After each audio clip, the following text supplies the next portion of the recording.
खुलुमबाय स्टुडियाव आं उदास्रि मोसाहारि बिटिआर सरकारनि मोनसे बाखनायजाथाव हाबाफारि रायमनायाव रोदोम डायरी क'अपारेटिभ ससाइटिनो 24 लाख रांनि चेक राननानै होदों।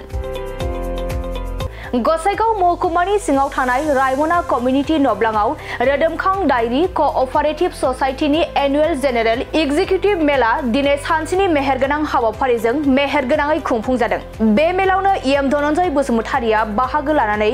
गावनि आखाइजों रोदोम डायरी क'अपारेटिभ ससाइटिनो 24 लाख रांनि चेक राननानै होदों।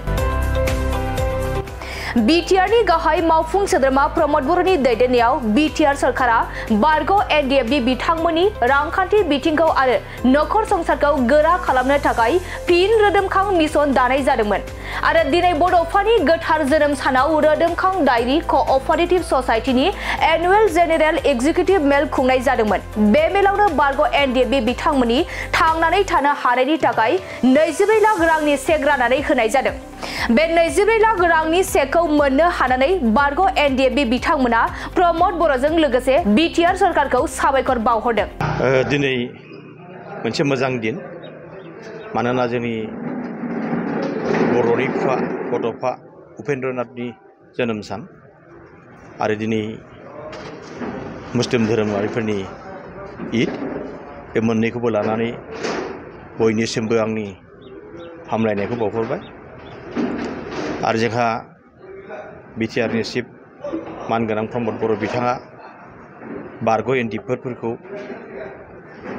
बिथांमोननि रांखान्थि बिथांखिखौ गोरा खालामनो थाखाय गावनि नखर संसारखौ गोरा खालामनो थाखाय जोंनि बिटिआर सरकारा एक्स एनडिएफबिफोरखौ लानानै फिन रोदोमखां मोनसे मिशन बेयाव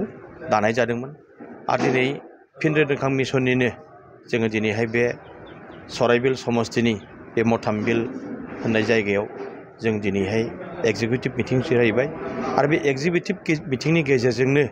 जोङो मोनबा जिल्लायाव जोंहा जेरैहाय poultry farm, dairy farm, rice mill गोबां जोङो गायसनबाय आरो बै माखासे आद्रा थानाय माखासे जोङो चेक जेरैहाय सोरनोबा 40 लाख सोरनोबा 60 लाख बेबायदि जोङो दिनैनि दिनावहाय जों चेकखौ रानबाय। मेक्सिमामानो 40 लाखनि गेजेरजों जों दिनैहाय 24 लाखखौ फार्स्ट किस्तिखौ जों होग्रोबाय आरो 16 लाखखौ जोङो फैबाय थानाय समाव होगोन। आं जिहेतु बे मिशननि आं जिहेतु चेयारमेन मोनसे फोथायनाय दं आंहा बे दानि जिथु एक्स एनडिएफबि गथ'फोरा जितु फिन रोदोमखां मिशनाव मेम्बार हिसाबै दं बिथांमोनखौबो आङो सम सम जिहेतु आङो बेयाव फोजाखां मोनसे मेल हिसाबै लाबाय थानाय जादों आरो बिथांमोनहा गोसो गुदुङै दिनै बे आसनिखौ बसबनानै लादों आरो बे आसनिनि गेजेरजोंनो गावनि रांखान्थि बिथांखिखौ मजबुत खालामनो थाखाय बिथांमोना नाजादों। आरो बेजों लोगोसे जिहेतु आथिखालनि सरकारा जिहेतु बिथांमोनखौ नायसनदों बा जोंखौ नायसनदों बेनिखायनो फैबाय थानाय समावबो बिथांमोना दिनै जोंनो खोथा होदों जे जोंखौ नायदों जेब्ला फैबाय थानाय समावनो बे दोलोखौनो जों सरकाराव लांफिननायनि बेब'स्थाखौ खालामगोन होननानै जोङो सावरायनाय जादों। जोङो सिगाङावनो जों जायगाखौ थिग खालामना लानांगोन। डायरी फार्म खालामनायनि सिगां जों जायगाखौ थिग खालामनांगोन जों बबे जायगायाव न'खौ लुगोन आरो न'खौ माबायदियाव लुगोन बे 1 नाम्बार। 2 नाम्बाराव थाबाय नों मोसौनि जाथो नों बबे जातखौ फिनो ना थुलुवा जातखौ फिनो ना नोङो हाइब्रिदखौ फिनो ना जार्सि फिनो ना गिर फिनो ना हलेस्टेइन फिनो बे बुस्थुखौ जों डिसिसन लानांगोन। आं बेखौ दिनैबो एसे जिहेतु आंहा बहुत गोबावनि एक्सपिरियेन्स दं आंहा गोबां डायरी फार्म खालामनायनि एक्सपिरियेन्स दङ गतिके बे एक्सपिरियेन्सखौ लानानै आं बिथांमोनखौ बुजायदों आरो फैबाय थानाय समाव बिथांमोना फुरा साक्सेस जागोन आरो बेखौ आं नुहुरदों आरोखि।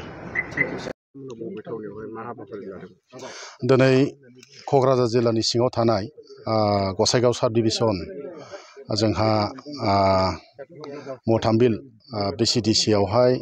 जोंनि क'क्राझाराव मोनसे डायरी फार्मनि चेक राननायनि हाबाफारि लानाय जादों। बे जाहैबाय फिन रोदोमखां मिशन जोंनि बिटिआरनि चिफ मानगेरिट प्रमद बर' सारनि अननायाव जोंनि जेसेबांनाखि बारग' एनडिएफबि दङ जाहाथे थांनानै थानो हानायनि थाखाय गावनि आथिङाव गसंनानै जाहाथे नखर संसार दैदेननायाव जाहाथे जोङो हेफाजाब मोननो थाखाय बेबादिनो डायरी फार्मनि चेक रानना होनाय जादों, पल्ट्रि फार्मनि चेक रानना होनाय जादों आरो बेबादिनो फिसारिनि चेक रानना होनाय जादों। आरो बहाय जोंनि बिटिआरनि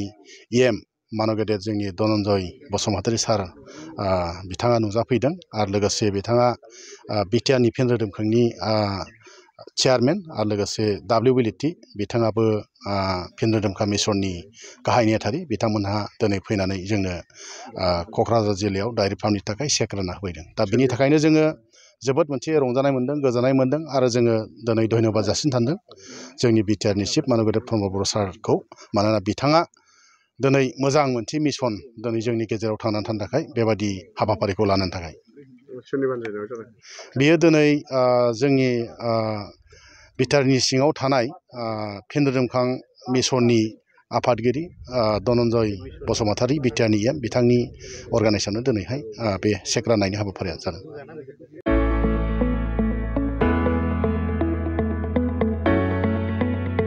मोनसे गोजोनथाव खौरां बर' सावथुन नायनो मोजां मोनग्रा रायजो राजाफोरनि थाखाय मोनसे गोजोनथाव खौरां खम बेसेननि गेजेरजोंनो नोंथाङा नायनो हागोन बर'नि गासै गोजाम गोदान सावथुनफोरखौ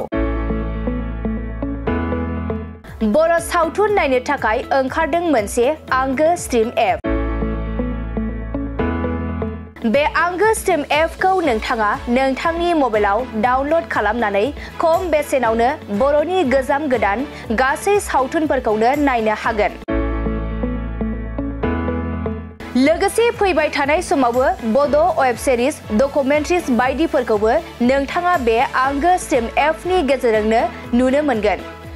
बेनि अनगायैबो बर' सावथुननि दिहुनगिरिफोराबो बे आंगो स्ट्रिम एपआव गाव गावनि सावथुनखौ आपल'ड होनो थाखाय खौरां लाहरनो हागोन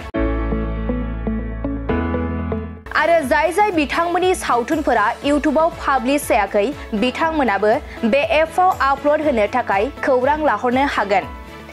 बेनिखायनो बर' सावथुननि दिहुनगिरि बिथांमोनहा गाव गावनि सावथुनखौ बे आंगो स्ट्रिम एपआव आपल'ड होनो गोसो दंब्ला नैबे 7086320938 जानबुं नम्बराव खौरां लाहरनो हागोन।